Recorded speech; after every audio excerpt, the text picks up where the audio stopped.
Yo a lo largo de mi vida había tenido 3 mamás distintas. Como decir, ¿por qué me quieres hacer daño? No entiendo. Y precisamente todas estas preguntas que haces forman parte de un duelo. Pero pasar de no querer hablar con ella a tener que ser todo para ella fue muy difícil. Creo que para mí esa fue realmente la peor etapa porque no tenía idea de qué hacer o de cómo hacerlo mejor. Emociones distintas pueden coexistir. Nunca me atreví a decirle por qué, ¿sabes? Como por qué me tratabas así tan gacho. Y ahorita pues mi mamá es como un bebecito chiquito. Que las experiencias y las emociones son válidas, ¿no? El validar lo que sentimos y darle su tiempo para procesarlo. Pero hay días, Pris, en los que necesito ser la víctima de mi historia. Quisieras regresar a esa relación que tenían, pero entonces no podemos. Bienvenidos y bienvenidas a este primer episodio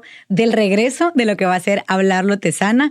Habíamos estado maquinando mucho cómo hacer el regreso, cómo hacerlo mejorado, cómo estar más listos y preparados con temas diferentes para que a ustedes les sirva. Este es un trabajo en equipo de lo mismo que hacíamos antes, pero ahora aunado a Serena, que muchos de ustedes ya ubican, que es nuestra clínica de salud mental. Es un equipo mucho más grande, más trabajado y hoy tenemos una invitadaza.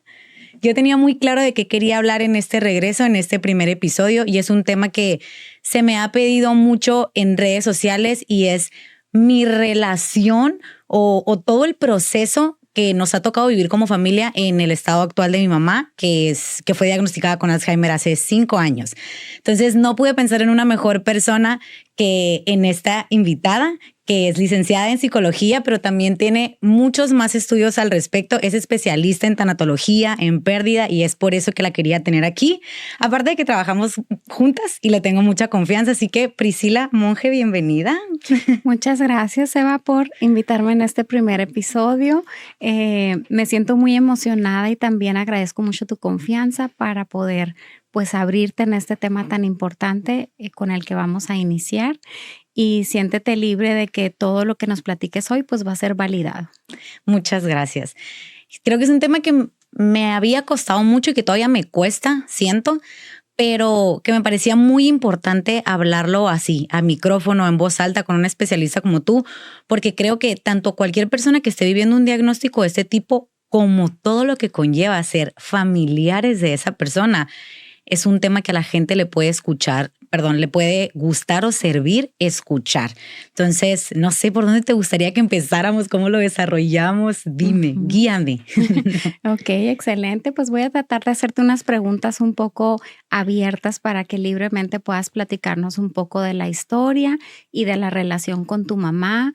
Me gustaría que nos platicaras un poquito cómo fue tu infancia, qué cosas hacías con ella, qué bonitos recuerdos tienes de ella y poco a poco irnos adentrando a la situación actual y cuáles son esos escenarios y esos contextos retóricos y difíciles para ti hoy. Yo no sé si alguna vez lo escuché o me lo inventé o solo un día me nació, pero yo desde hace ya un tiempo ubico, desde que encontré una vez en mi diario, porque yo llevo un diario desde que yo llevé terapia, llevo un diario.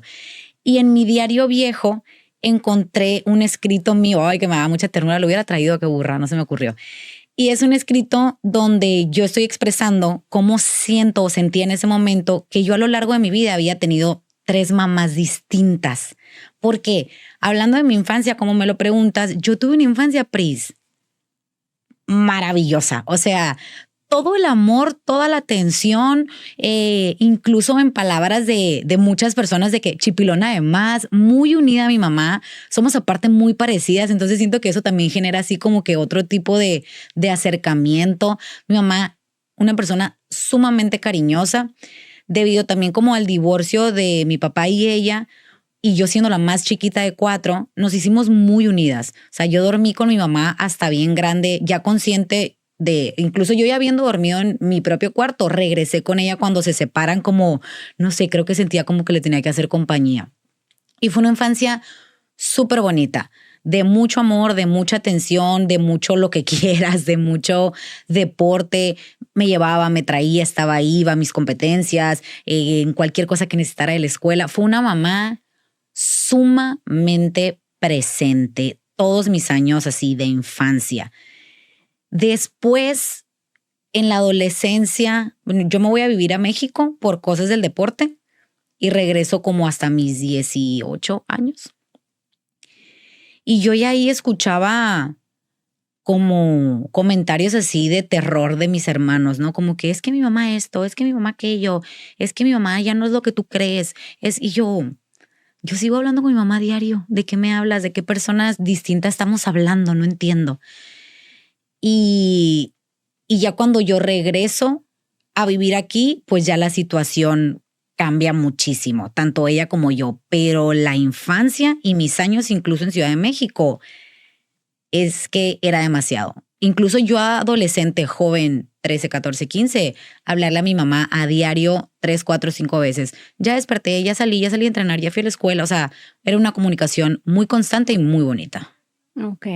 Mientras estuviste allá, ¿tú no notaste ninguna diferencia hasta que llegaste y empezaste a ver otras escenas, otra dinámica? Siento que no lo alcanzaba a percibir real. A veces notaba, tenía unos arranques como de berrinche, no sé cómo explicarlo a mi mamá, pero pues yo también era adolescente, yo también estaba actuando de maneras extrañas, distintas, entonces como que no alcancé a percibir que algo estaba raro, solo, hoy mi mamá no andaba de humor o así. Cuando yo venía a visitarlos, pues yo era la reina de la casa, era la chiquita y la que vivía afuera. Nadie se tomaba el tiempo de o pelear conmigo, de discutir. No sé si te ha tocado vivir fuera, pero creo que la gente que ha vivido fuera me puede entender. Cuando tú estás aquí y estás fuera 6 meses y vienes por 3, 4 días, la gente está para ser feliz, convivir contigo, saber que te vas a volver a ir y tratar de tener los mejores momentos. Entonces, aun cuando yo venía de visita, pues nunca capté que la situación había cambiado tanto como mis hermanos me lo empezaban a comentar o como yo empezaba a escuchar que había ciertos problemas, pero pues yo lejos no los notaba y cuando venía no los percibía, la verdad. Ok. Y estando aquí, cuando regresaste, ¿qué me puedes decir ahorita que mencionas estos 3 momentos o 3 mamás distintas, ¿no? Porque se habla de una ruptura de lo que era y ahora es. ¿En qué se convirtió esa segunda mamá? Esa segunda mamá era más cercano como a una película de terror o a una escena telenovelesca, pero 24/7. Mis hermanos no me lo quisieron decir, pero hoy sé que lo sabían. Pero mi mamá empezaba con muchos signos y síntomas que hoy te puedo decir que eran depresivos. En ese momento no teníamos idea. El desconocimiento en mi familia sobre la salud mental era enorme. O sea, en mi familia, psicólogo y psiquiatra era sinónimo de estar vestido blanco, estampando tu cabeza contra una pared blanca también, así. Entonces, me toca vivir mis últimos años de adolescencia o los primeros de adultez. Toda la universidad fue muy pesada. Mi mamá consumía demasiado alcohol. Mi mamá ya tenía un problema de alcoholismo en esa etapa y es muy difícil vivir con una persona alcohólica. Aparte, su carácter había cambiado, me imagino que por lo mismo, estos signos y síntomas depresivos pues la hacían como que ser diferentes mamás incluso a lo largo del día. Se vivieron cosas muy feas, en la familia ya se empezaba a ver mucha violencia como para todos lados, gritos, faltas de respeto, se quebró esto, desapareció esto, pasaban cosas muy extrañas. Mi mamá entraba al cuarto en la noche de repente a decir, no dejaste tus cosas listas de la escuela. Y tú, son las 11 de la noche, ¿por qué me despiertas? Sí las dejé listas, ¿sabes? Hacía cosas muy extrañas. Tenía sus propias como rutinas, creo yo, veo hoy como para negarse a sí misma el alcoholismo. Tenía como horarios para empezar a tomar. Mi mamá no tomaba en las mañanas, no tomaba a mediodía, tenía que ser de tarde, porque si no, era alcohólica, ¿sí me explico? Entonces tenía como que sus propias reglas que claramente no funcionaban.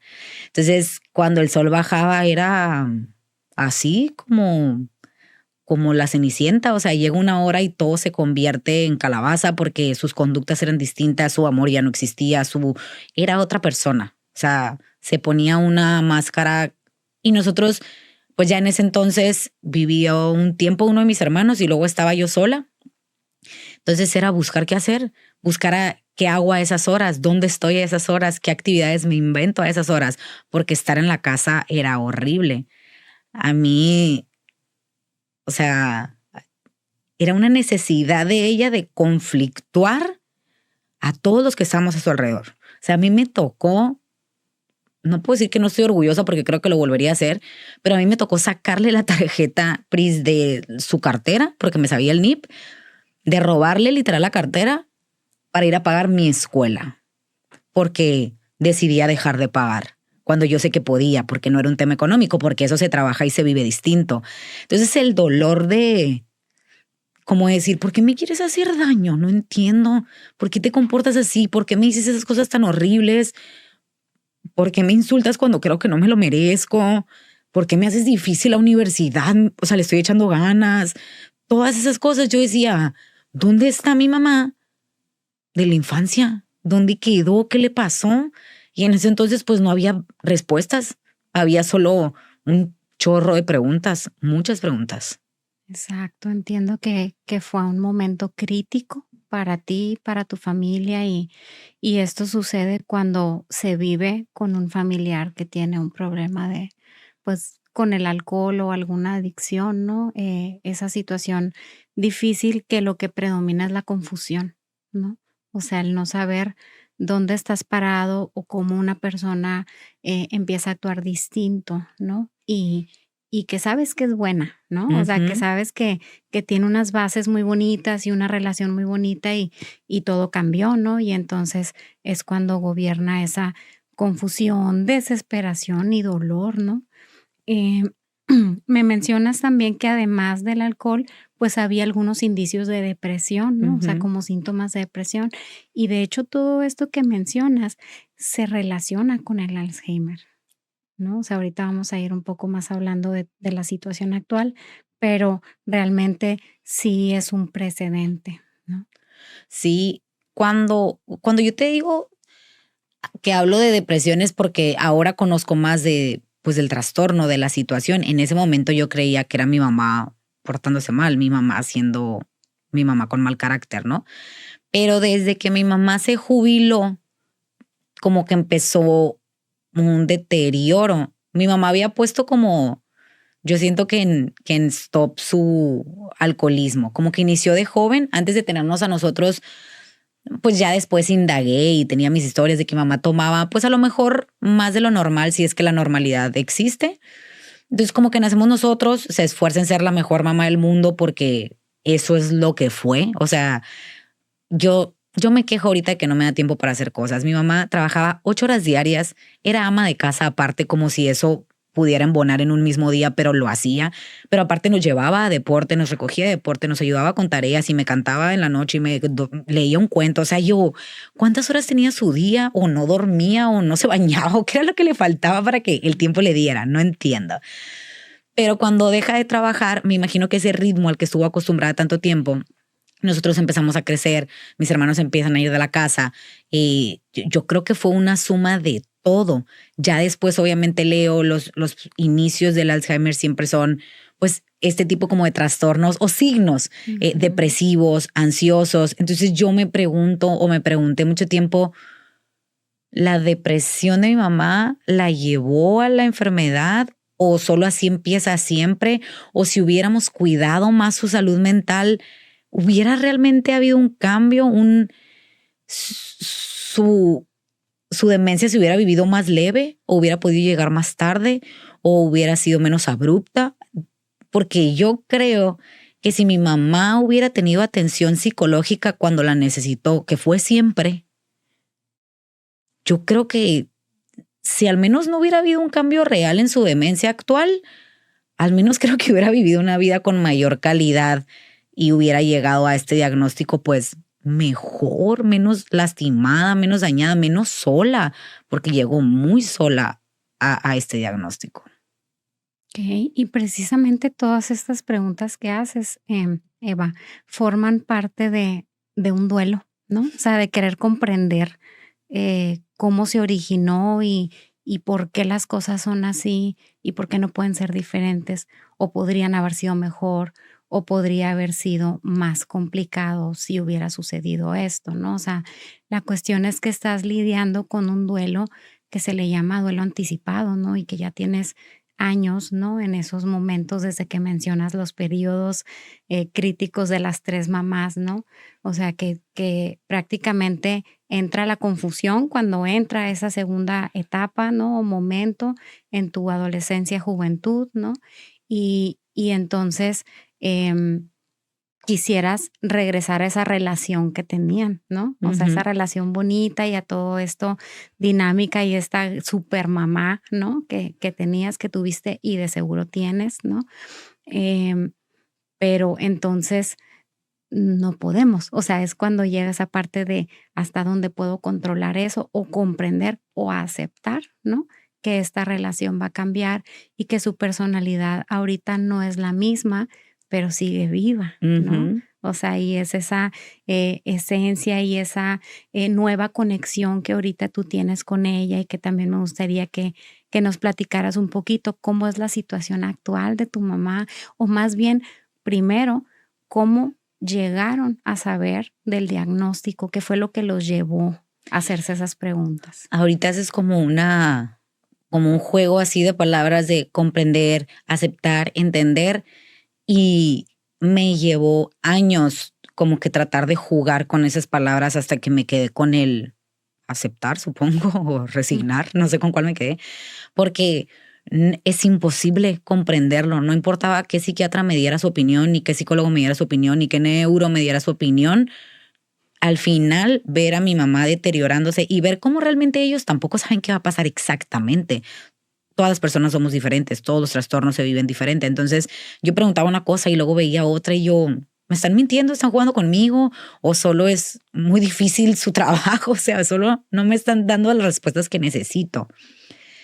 Y yo creo que la peor parte viene porque, a ver, en esta como etapa así tortuosa de nuestra relación, pues dañada, como que yo de todas formas descansaba jugando un poco el papel de yo no soy responsable, ella es la adulta, ella está mal y yo vivo tratando de ser buena hija y respetando.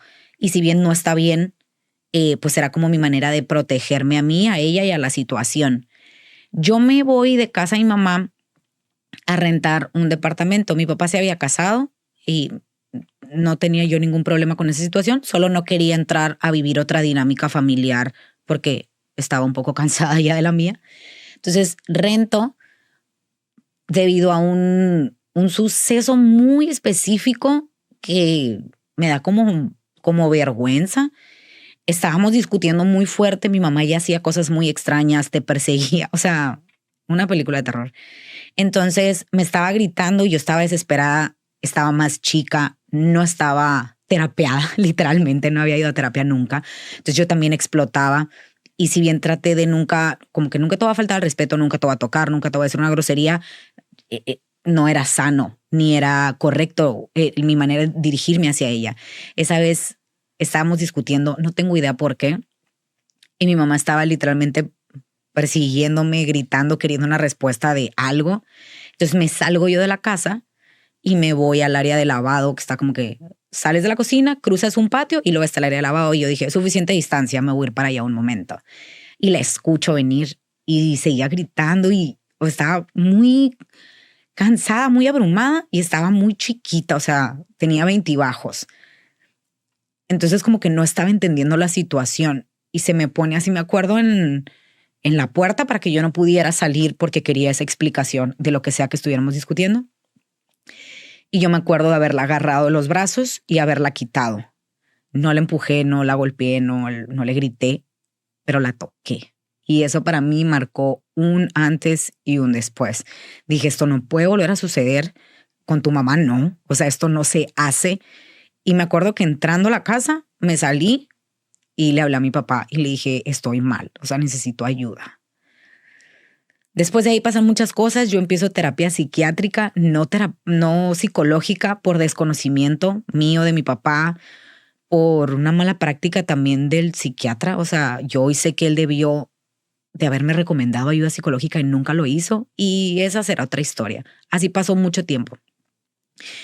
Yo me voy a vivir sola y la verdad es que iba con mi mamá para sentirme buena hija. O sea, le marcaba, ¿qué onda? ¿Cómo estás? Pero tampoco le sacaba mucha plática. O iba más que a verla, era de que, ¿qué necesitas? Te llevo algo del súper, necesitas algo del Oxxo, pero me enojaba porque lo que quería el Oxxo eran cigarros y cheve y soda, entonces no se la quería llevar y entonces nos peleábamos porque no le quería llevar y para qué le hablé si no le voy a hacer caso. O sea, eso era todos los días. Entonces más bien iba a como a sentirme mejor conmigo. No era tanto el quererla como ayudar o ni siquiera estar bien, sino el no me quiero sentir mal conmigo. O sea, mi mamá fue muy buena mamá y no la quiero dejar ahorita que está como más sola porque ya no estábamos ninguno en la casa. Entonces mi relación era pues muy mala. Tenía mucho coraje. Cuando yo dejé el deporte viviendo en su casa, mi mamá me dejó de hablar un poco menos de un año. O sea, servía comida y no me servía. Me ghosteó, dirían ahora. Entonces es muy doloroso. Siento que alguien que no le ha pasado no puede entender lo doloroso que es ser ignorado por tu mamá de esa forma. Entonces estaba muy enojada con ella. Y cuando la diagnostican, a la torre, pues,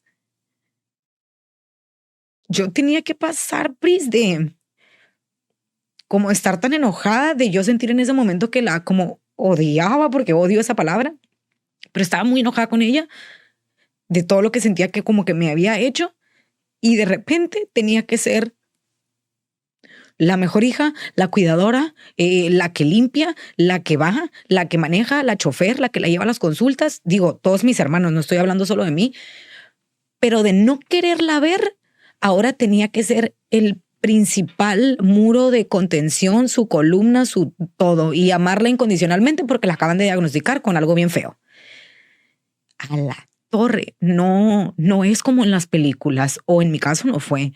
No corría a decirle, te amo, perdón por todo. Claro que no, seguía muy enojada. Yo no había ido a terapia, yo no sabía ni qué estaba pasando conmigo.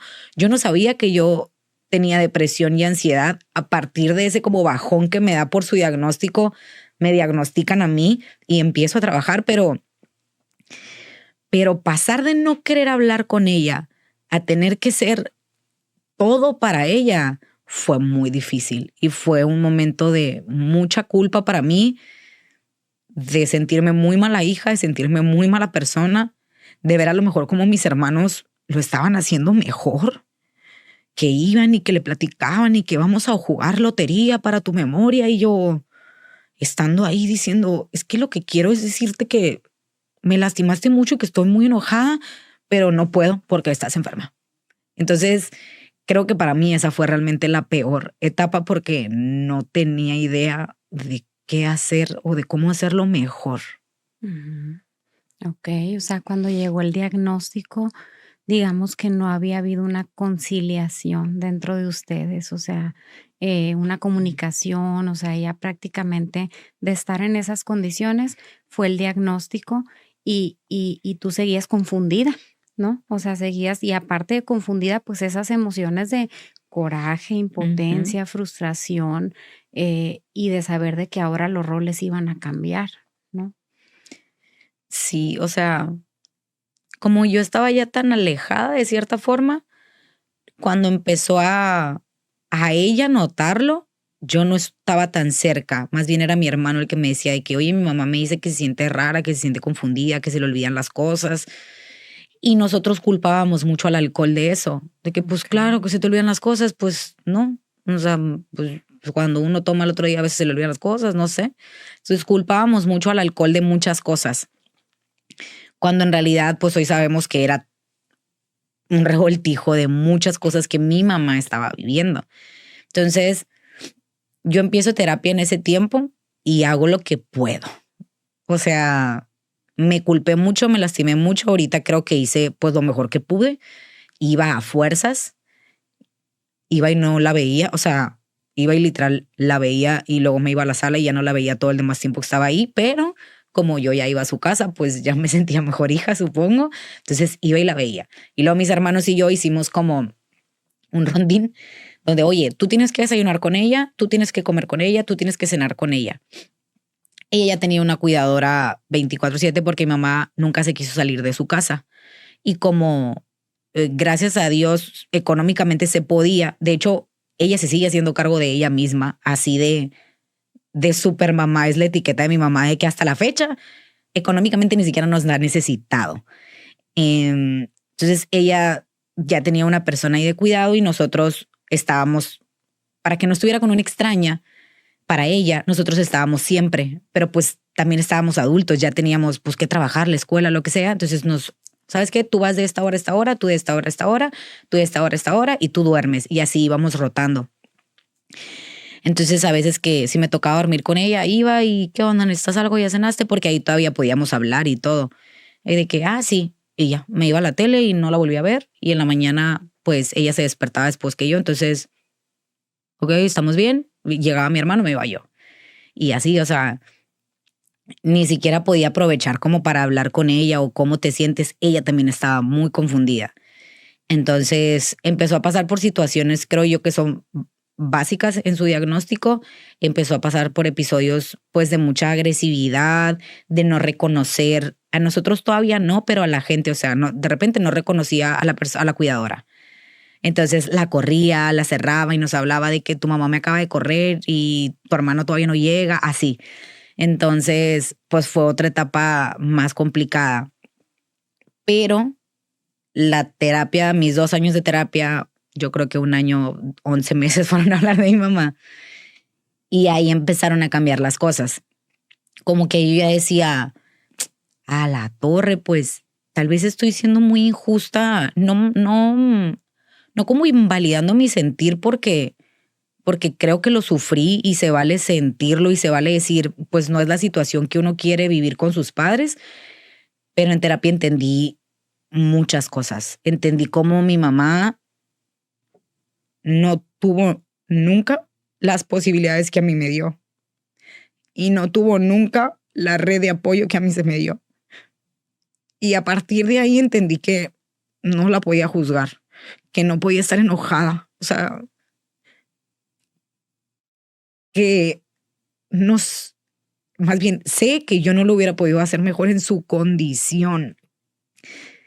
Mi mamá venía de otra época, mi mamá no terminó de estudiar la prepa para empezar a trabajar, para hacerse cargo también de su familia, no tuvo una figura paterna,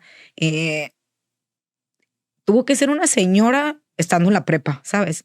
Entonces, nadie le habló de terapia, nadie le habló de estar bien, nadie le habló de qué buscar en un hombre, nadie le habló de por qué te casas, por qué no te casas, qué significan los hijos, los quieres tener o no los quieres tener. Nadie le hizo esas preguntas a mi mamá y nunca lo platicó. O sea, ella nació siguiendo como un librito y haciendo pasitos y lo que se le iba atravesando prácticamente sola. Entonces yo ahí empecé a entender que no la podía juzgar, que no es mala mamá, que no me debe nada, que sí lo hizo lo mejor que pudo y que a pesar de esa época como muy oscura o muy rara, siento que me dio tanto, pero tanto amor de chica, que yo sentía que con eso me alcanzaba, ¿no? Como que yo traía mi bolsita de amor así y yo, un poco de amor de mis 5 años, un poco de amor de mis 6, un poco de amor de mis 10. Me acuerdo cuando me leí este cuento o la canción que me cantaba y siento que estiré la liga de ese amor todo lo que pude. Entonces eso me ayudó mucho a cuando la veía en ese estado yo decir, a la torre, saca de tu bolsita del amor un recuerdo porque no, que le vas a aventar un espejo en la cabeza, ¿no? Entonces siento que su amor fue tan desmedido en mi infancia que me alcanzó, que lo pude administrar hasta todas las etapas posteriores. Qué bien, qué bonito y te felicito por la fortaleza que has tenido en este proceso tan difícil.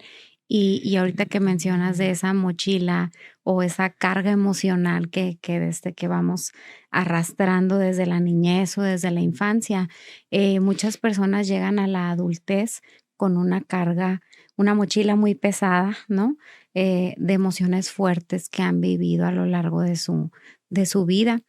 Y aquí la noticia Ujú. y lo importante reconocer es que emociones distintas pueden coexistir. Es decir, en ese momento en el que sentías mucha rabia, mucho coraje, mucho enojo hacia ella, de seguro también había una parte de ti que sentía amor, ¿no? Y esa compasión y esas ganas de que cuando supiste del diagnóstico, pues sucediera, hubiera un tratamiento, hubiera una forma de tener calidad de vida en ella, ¿no? Y entonces aquí lo bueno es que sí, puedes sentir enojo, puedes sentir coraje, pero también hay una parte de ti y con la terapia de seguro te recargaste o pusiste la balanza más de ese lado en decir, voy a manifestar, ¿no? Voy a reconocer mi enojo, pero voy a manifestar ese amor que siento por ella, ¿no? Ujú. ¿Cómo fue transformándose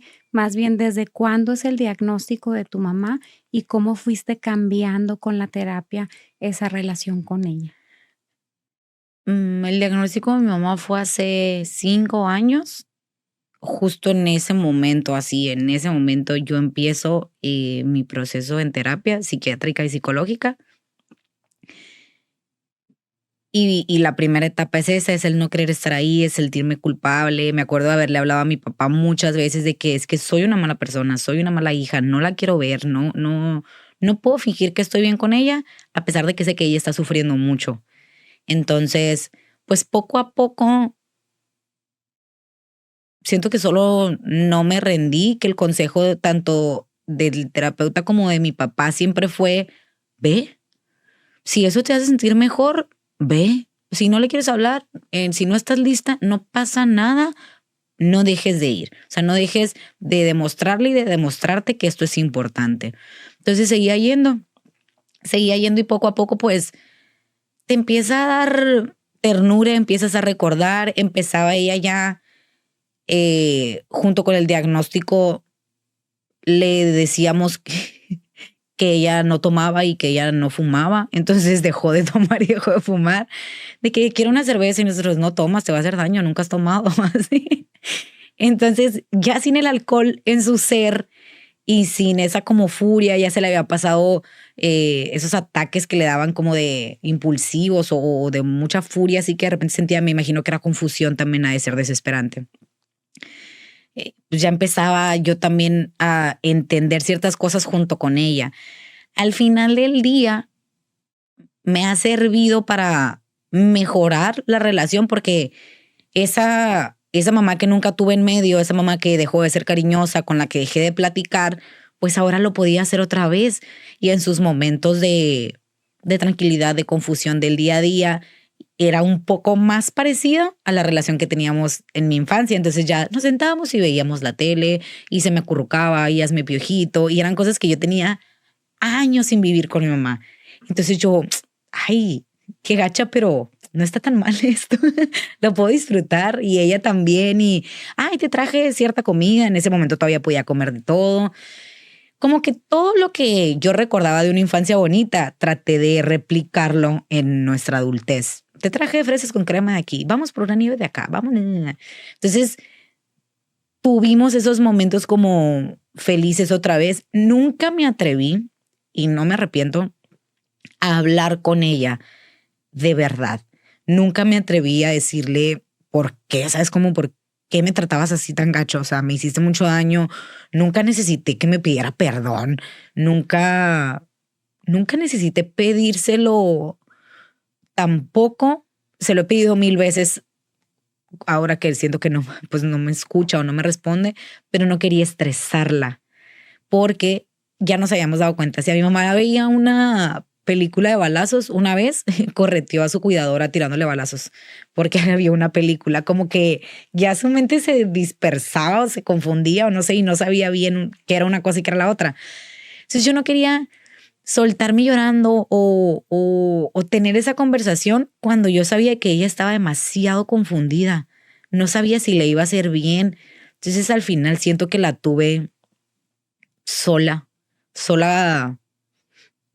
Siento que la tuve que perdonar sola y tuve que sentir que me perdonó pues sola, porque ya fue muy difícil con el tiempo entablar una conversación real. ya la habían empezado a medicar. Desde su diagnóstico fue bien raro porque yo sentí que desde el diagnóstico la empezamos a perder bien rápido. O sea, tenía mucho tiempo mal, pero a partir de estás diagnosticada, yo creo que mi mamá fue normal en esa época, meses, 6 meses, y luego ya empezaba a bajar un chorro de peso, ya empezaba a olvidar cosas pues muy importantes, ya te dabas cuenta que pues no te llamaba por tu nombre, y yo de que quién soy, y me decía el nombre de mi hermana a veces el mío, a veces como que le daba pena y se quedaba callada, o vamos a jugar a las fotos, y reconocía a los viejos, a su abuela, a su mamá, a sus tíos, pero nosotros dudaba de nosotros en esta época, como que de chiquitos se le hacía más fácil, así, fueron ya muchas etapas. Y luego vienen pues las más difíciles emocionalmente, que es, yo no me atrevo a decir que mi mamá no me reconoce. No sé si es mi necedad de sentir que es imposible que me deje de reconocer, pero te das cuenta que te digo, deja de nombrarte, deja de, ay, ¿qué andas haciendo? Y tú, pues, estudiando la carrera que me pagaste, así como que queriendo que capte y no. Entonces, pero si tú vas y la ves ahorita, no te va a recibir como me va a recibir a mí. Que digo, ahorita ya no hace ademanes ni nada, pero pues ya le vas conociendo las miradas, la manera en que mueve los ojos, la carita, etcétera, porque sí se saca de onda con la gente extraña. Y con nosotros yo siento que nos sigue ubicando, que sigue diciendo, pues este me quiere y yo a ella, ¿no? Entonces el proceso pues fue así, vivir con ella, eso que al final es lo que tanto miedo te da, o lo que en las películas dices en la torre que gacho, ¿no? De pues ya se le olvidó ir al baño, ya se le olvidó comer, ya hay que bañarla, ya no dice tu nombre, ya es como un niño, hace lo que tú le dices que está bien, y ahorita pues mi mamá es como un bebecito chiquito, o sea, ya no hace nada por sí misma, nada, nada, nada, nada, nada. Está prácticamente en cama, o sea, la levantan pues por salud, por ciertas indicaciones del médico, pero ya no puedes hablar con ella. Todavía hasta hace unos meses te decía sí o no, de que tienes frío, tienes calor, quieres ir al baño, y te contestaba. Ahorita yo tengo meses sin escucharle la voz. Aún así notas diferencias del día, ¿no? Un día llegas y tienes los ojos pelados abiertísimos como si te quisiera decir el mundo entero, y otros días no te abre los ojos porque la agarraste de malas y te los cierra adrede. O sea, la comunicación es súper diferente. Pero mi relación con ella fue cambiando para bien con el tiempo. Entonces yo a veces me decía, o sea, como que yo decía, a ver, eh, Dios, ¿no? O sea, ¿qué quieres? O sea, con mucho respeto, ¿para qué la dejas? Si la dejas así, si ya no podemos hablar con ella, pero a la vez gracias porque me estás dejando vivir con ella cosas que no había podido vivir en años. Y yo a veces hasta bien egoísta siento, decía, ay, siento que Dios me la dejó pues para que pudiera arreglar las cosas, para que la relación pudiera estar bien, pudiera mejorar, pudiéramos tener momentos que no hayamos tenido. Y, y ahorita pues es tratar de verla así, de contarle mis cosas aunque no reciba respuesta, de alguna vez leí, ¿no? De por qué le cuentas cosas a tu persona con demencia o con Alzheimer si no te entiende. Y pues la realidad es que yo sí me entiendo, ella no se va a acordar, pero yo sí me voy a acordar. Yo sí me voy a acordar que no deje de ir a verla, que no deje de ver si necesitaba una pijama o una cobija nueva, de hablarle a su doctor porque hoy se le escuchó un ruido en el pecho y que el doctor esté ahí, ¿sabes? O sea, pero pues mi relación es diferente. Sigo creyendo que un día tendría que hablar de ella sin llorar, todavía no lo logro, pero mi relación raramente es mucho mejor ahora que hace 6 o 7 años. Excelente, te has llevado, recuperado mucho de lo que viviste con ella en la Ujú. infancia y se voltearon los papeles, ¿no? Los roles.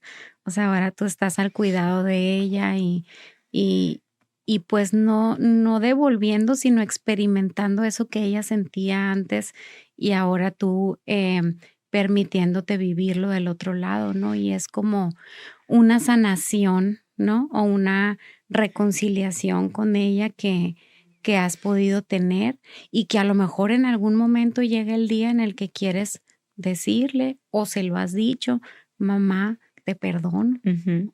¿Alguna vez se lo has dicho? Creo que no, creo que le he pedido perdón muchas veces, pero creo que nunca le he dicho que yo la perdono. Okey, Como que, no sé, creo que eso no lo he hecho. okey. Lo veíamos en un momento, tuvimos un taller de duelo, tú y yo, obviamente tú lo guiaste, y me acuerdo de haberte comentado y me quedé mucho con esa idea, el decirte, es que se me hace bien injusto porque no es que quiera que mi mamá no esté o no es que le quite valor al dolor de alguien más, pero yo digo, ¿será más fácil cuando alguien fallece? Porque yo siento que mi mamá se me muere año con año. Porque te vas acostumbrando a una cosa y luego ya no hace esa cosa. O sea, como los bebés, ¿no? De que ahora hace esto y ahora hace esto y ahora dice así y ahora la R ya la pronuncia y con mi mamá y va para atrás. Ahora no hace esto y ahora no hace esto y ahora no hace esto y ahora no hace esto. Entonces, sé que siempre dices que los duelos no son iguales, que no se pueden vivir igual, que incluso el ciclo del duelo ni siquiera es un ciclo como tal, es un voy y vengo, atrás, adelante, arriba, abajo. Pero, ¿cómo, cómo es que puedo vivir tantos duelos? ¿Cómo es que puede ser? ¿Cómo es que mi mente y yo no nos podamos acostumbrar a la situación? ¿Cómo es que yo no mañana me levanto y digo, pues sí, mi mamá tiene Alzheimer y ya está? No puedo. O sea, puedo casi todos los días. Pero hay días, Pris, en los que necesito ser la víctima de mi historia, así de que hay días donde yo digo, voy a llorar hasta que se me acaben las lágrimas, que me duela la garganta, voy a culpar a Dios, a mi papá, a mí y a todos los vecinos del planeta por esta situación. Y me tengo que dar ese momento todavía que yo pensé que no iba a ser por tantos años, de decir, esto no es justo. No es justo para mi mamá, no es justo para mí, no es justo para mis hermanos. ¿Por qué nosotros? O sea, ¿por qué yo tengo que tener una mamá con la que no puedo hablar? Y luego volver a la realidad, entender que todo el mundo tiene sus duelos, todo el mundo está pasando por algo feo,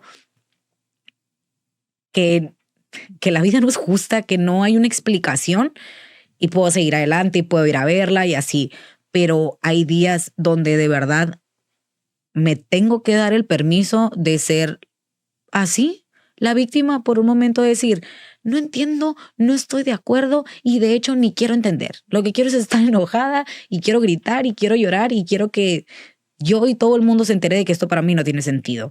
Y ya, me regaló esa hora cada tanto tiempo y luego finjo ser un humano responsable y terapeado de Y más tiempo. y es que realmente estás en todo tu derecho. O sea, sí estás en todo tu derecho porque volvemos a que es un duelo anticipado y ha durado muchos años.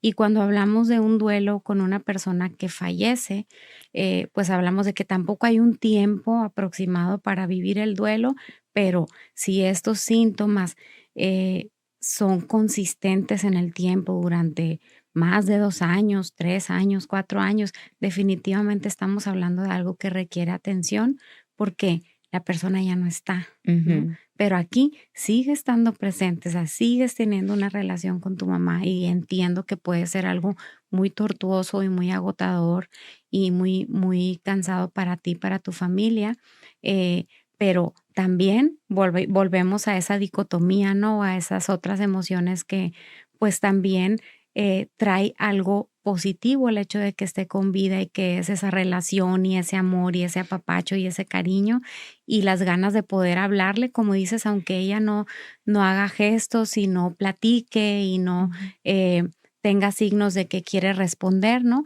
Pero existe la relación, ¿no? Existe. En tu opinión, ¿cómo hubiera ¿cómo hubiera cambiado, cómo hubiera sido distinta la vida de mi mamá de alguna forma si hubiera tenido atención psicológica, supongo, antes? O sea, no sé si antes del alcoholismo, no sé si durante, no sé cómo hubiera cambiado su vida, su situación actual, cómo se hubieran llevado a lo mejor un poco diferente las cosas. Ujú. Pues aquí no sabemos qué fue primero, ¿no? Como cuando hablamos de ansiedad, el huevo o la gallina, es primero el evento estresor o los síntomas. Aquí en este caso, no sabemos si la depresión llegó primero, ¿no? O el alcohol fue, o digamos, la adicción fue algo inicial y después llevó a la depresión. O sea, muchas veces estos problemas se asocian, se vinculan, pero uno llega antes que el otro y entonces podríamos decir qué tratamiento sería idóneo, ¿no? O a qué etapa, en qué momento. eh, pero definitivamente si hubiera existido una visita al psiquiatra o iniciado terapia, a lo mejor se pudieron haber tratado el trastorno de depresión o la adicción y definitivamente indicios o síntomas que llevaban al Alzheimer, ¿no? Ujú. Eh, Volvemos a que estos tratamientos, pues, ahora se normalizan mucho en la actualidad, pero antes realmente, pues, era algo muy extraordinario, o sea, Ujú. para que llegaras a un psiquiatra, pues, realmente tenía que haber, mucha aceptación y mucha facilidad, recursos, ¿no? Que antes, pues, no existían, pero definitivamente se pudieron haber tratado en su tiempo cuando iniciaron, ¿no? A través de los síntomas que fue presenciando, no sabemos exactamente la edad, pero tú platicas que fue aproximadamente cuando tú tenías como 16 años, ¿no? Ujú. Y por ejemplo, Pris, a la familia, porque me partió el alma el sentir que no puedo hacer más y a la vez entender que no me toca. Hace como un mes tal vez me habló una persona por redes sociales. Yo no hablo mucho de mi mamá en redes sociales, o sea, como mi mamá sí, ay, vine a ver a mi mamá y así, pero desde la situación no. Y me escribe esta persona, es de mi edad, nos conocimos en la escuela, y me dice, Eva, necesito hablar contigo.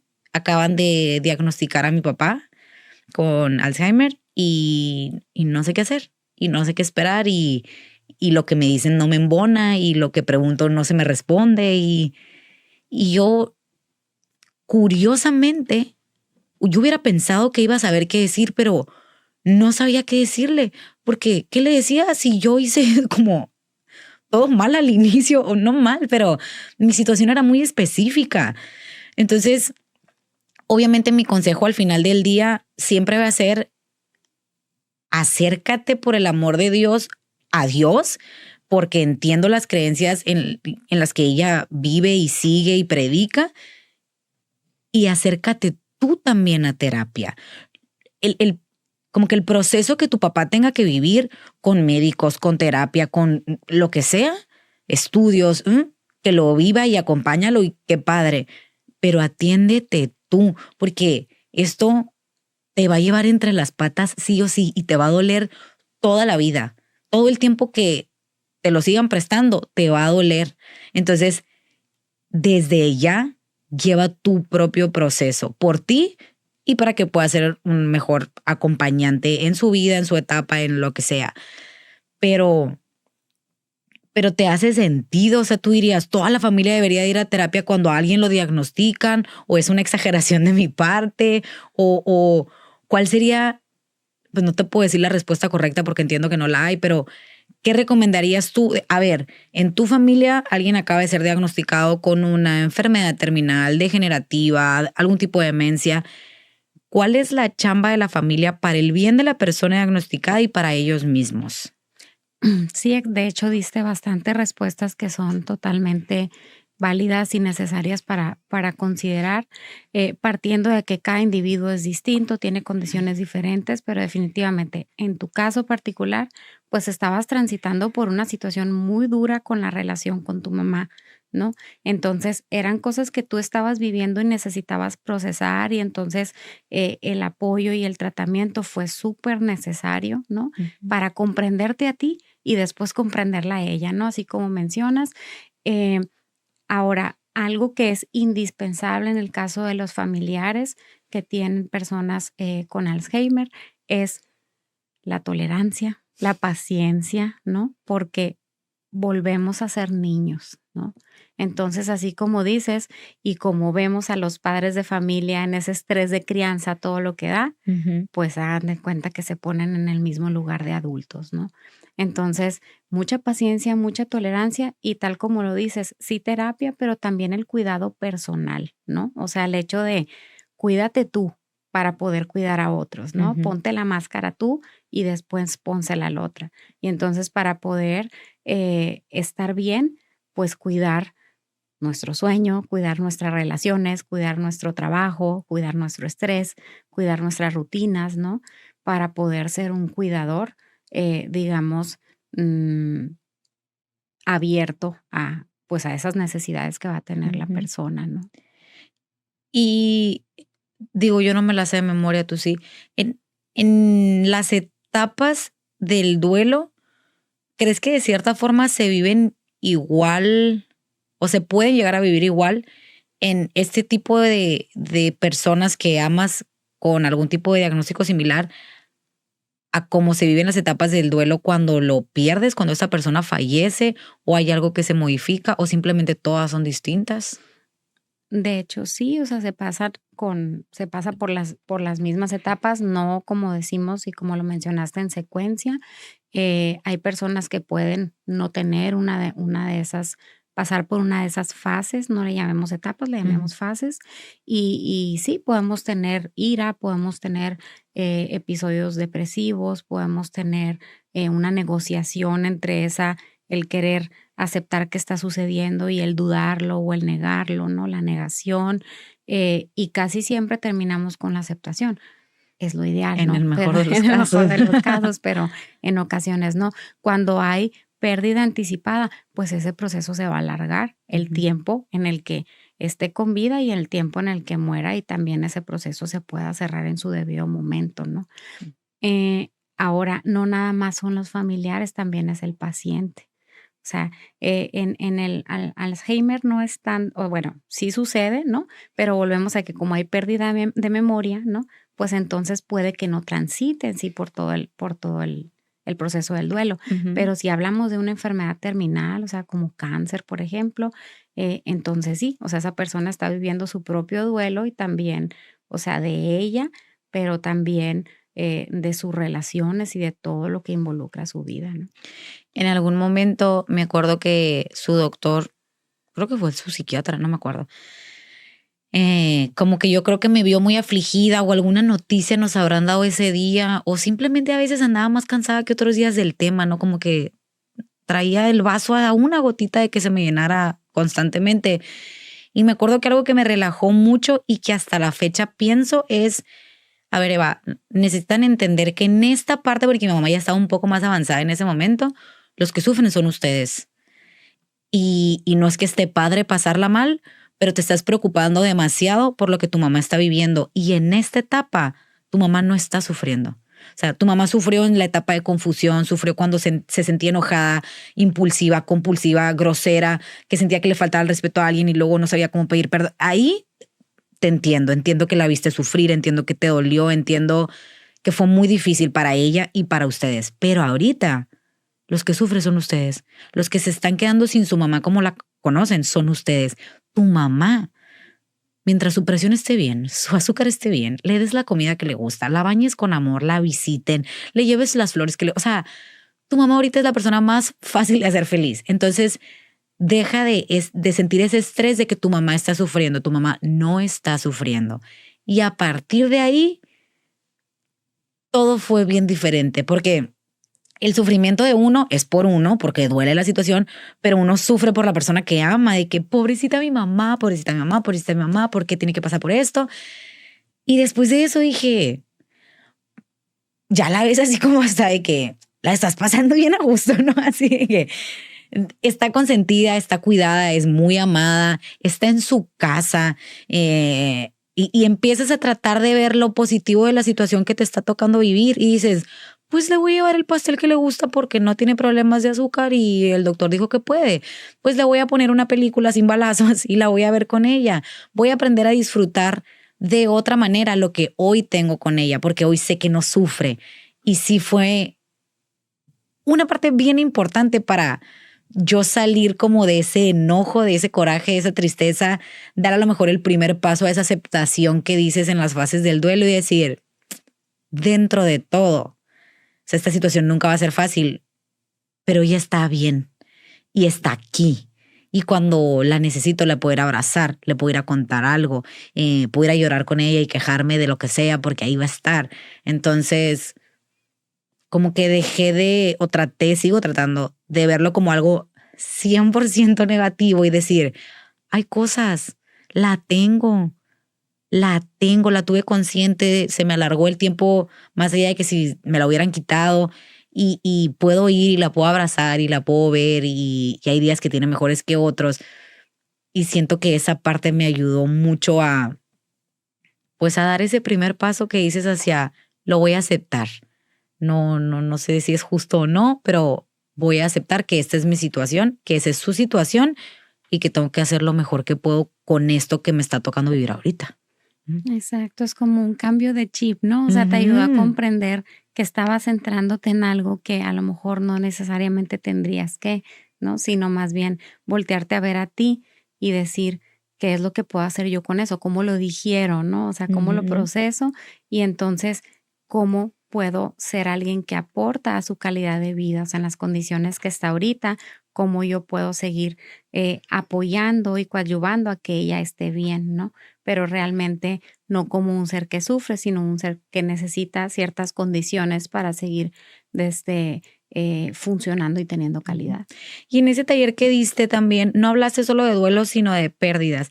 Y yo creo que para concluir con esta plática, y gracias por todo este tiempo, me gustaría que pudiéramos como cerrar con eso. Yo contigo en ese momento entendí la diferencia entre llamarle duelo o pérdida a alguien que murió, porque yo tuve que entender que yo también lo estaba viviendo y mi persona estaba aquí, pero luego también hablabas de todas las diferentes pérdidas que hay y que de repente no nos damos como derecho a sentirlas, vivirlas o llorarlas porque creemos que son menos válidas, pero en realidad hay muchas. Y tú como tanatóloga, ¿cómo te llega la gente? ¿Cómo te llegan los pacientes? ¿Cuáles son esas pérdidas o duelos que vivimos en el día a día y que de repente queremos tapar con un dedo que porque no se murió alguien, no estoy sufriendo? Sí, definitivamente. Pues la primer diferencia es entre las pérdidas. Son muchísimas, no tienen que ver meramente con muerte, ¿no? Pudiera ser un movimiento de ciudad, ¿no? Irme a vivir a otro lugar, perder un trabajo, terminar una relación amorosa o de amistad de mucho tiempo, terminar una relación familiar, ¿no? Porque en veces sucede, o sea, he vivido toda la vida al lado de mi hermana y de repente nos peleamos y terminó la relación, ¿no? Entonces, eso es algo muy fuerte. La pérdida anticipada, que es cuando hay alguna persona pues enferma, ¿no? Pero que sigue viva. Y sí, la muerte que puede ser incluso de una mascota, ¿no? O sea, una mascota que también es un fuerte soporte emocional para las personas. Y bueno, todo este tipo de pérdidas llevan a la persona que está transitando la pérdida a vivir el duelo, ¿no? Entonces, el duelo es lo que yo hago, lo que yo siento o experimento, lo que yo pienso cuando alguna de esas pérdidas que mencionamos está pasándonos en ese momento, ¿no? Entonces, hay 5 dimensiones o 5 fases que mencionan la teoría acerca del duelo, que es la ira, la negociación, la aceptación, la negación y la depresión, ¿no? Entonces, no todas se viven en un momento, pero podemos incluso estar viviendo emociones opuestas, ¿no? Y bueno, ese proceso pues es muy bueno que sea acompañado a través de un tratamiento. ¿Hay algo, Pris, antes de irnos que le quisieras decir a la gente que te está viendo? Siento que hay tantas cosas que la gente debería platicar contigo y no saben lo que un tanatólogo es o de qué tantas formas tú nos puedes ayudar a nosotros. Entonces, ¿algún mensaje con el que quieras cerrar acerca de esto, a lo que te dedicas? Pues principalmente la aceptación, ¿no? O sea, el poder reconocer que que las experiencias y las emociones son válidas, ¿no? El validar lo que sentimos y darle su tiempo para procesarlo, porque cuando no se procesa es cuando entonces podemos hablar de una complicación, de algo que seguimos cargando en esa mochila y que nos la llevamos a cualquier lugar a donde estemos, ¿no? Y entonces, pues genera mucho problema en mis relaciones y en lo que hago y en mi comportamiento, ¿no? Entonces, pues la recomendación es revisar cómo nos sentimos, si estamos transitando por alguna pérdida, qué experimentamos, si estamos irritables, si no sabemos ni siquiera qué sentimos, ¿no? O sea, eso es lo primero. En veces no sabemos qué onda con nosotros y andamos así como que muy dispersos, ¿no? Entonces, o sea, si algo no está funcionando bien, no puedo concentrarme, no puedo terminar cosas, no me motivo, ¿no? Y esa raíz de una separación de mi trabajo, de alguna relación o de algún fallecimiento, pues entonces estaríamos hablando de ese proceso y sí se requiere tratamiento. Hay grupos de apoyo, de hecho, por ejemplo, en el caso de los hospitales o de enfermedades terminales para familias, ¿no? Entonces también es otra opción. Los grupos de apoyo pues nos ayudan a desarrollar empatía y a comprender que no estoy solo, ¿no? Que hay otras personas que viven condiciones similares y que las experiencias y el poder hablar, pues también es un proceso que nos ayuda a sanar. Ok, tus redes sociales, Pris, me gustaría que las pudieras comentar y casualmente decirles dónde trabajas, dónde pueden poner una cita contigo si necesitan ayuda en alguno de estos aspectos. Muy bien, excelente. Pues trabajo con Eva. Estamos en Serena Salud Mental. Y redes sociales, estamos en Instagram, estamos en Facebook, también me pueden buscar por mi nombre como psicóloga Priscila Monge y ahí pueden acceder a mi información para poner cita con nosotros. Excelente, pues esto fue todo en nuestro primer episodio de Regreso a Hablarlo Te Sana, ya como equipo. Voy a tratar de estarles trayendo siempre a una persona especialista, alguien que les pueda dejar mucho conocimiento, mucha sabiduría, una manera distinta de ver las cosas y que al final entendamos que todos estamos pasando por cosas complicadas, pero todos podemos tomar la decisión de verlo lo mejor posible, de trabajar en lo que estamos sintiendo para cada vez irnos sintiendo mucho mejor. Así que muchas gracias por estar aquí conmigo, gracias por tu tiempo, Pris, gracias a todos ustedes por escucharnos y vernos. Síganos en todas las redes que puedan, si nos quieren escuchar en Spotify, si nos quieren ver en YouTube, si quieren estar viendo los clips en Instagram, ahí vamos a estar para ustedes. Y pues muchas gracias otra vez. Y quiero cerrar diciendo que muchas gracias porque este episodio fue patrocinado por el doctor Alejandro Arellano. De verdad, gracias. Él es especialista en fertilidad y ginecología. Y le quiero dar este boom de decir gracias porque tienes tu propio trabajo, porque tienes tu propia empresa, tus propios pacientes y te estás dando el tiempo de que aquí se pueda estar hablando de salud mental y que pueda llegar a muchísimas personas. Así que muchas gracias también al doctor. Nos vemos la próxima semana en un episodio nuevo de Hablarlo Te Sana. Gracias.